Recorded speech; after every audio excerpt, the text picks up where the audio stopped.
ஏழுமலையானே, உன்னை காணுவதற்காக வந்த குடும்பத்திற்கா இப்படி நேரணும்?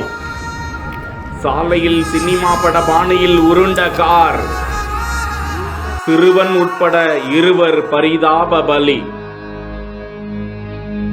திருப்பதி ஏழுமலையான் கோவிலுக்கு சாமி தரிசனம் செய்வதற்காக மஞ்சுநாத் என்பவர் அவரது குடும்பத்தினரோடு காரில் பெங்களூருவில் இருந்து சித்தூர் வழியாக சென்று கொண்டிருந்தார். கார் சந்திரகிரி மண்டலம் காசிபண்ட்லா என்ற பகுதியில் புத்தலப்பட்டு நாயுடுபேட்டை தேசிய நெடுஞ்சாலையில் வந்து கொண்டிருந்த போது திடீரென வேறொரு வாகனம் குறுக்கிட்டதால் அந்த வாகனத்தின் மீது மோதாமல் இருக்க திருப்பிய போது கார் கட்டுப்பாட்டை இழந்து கவிழ்ந்து கோர விபத்துக்குள்ளானது.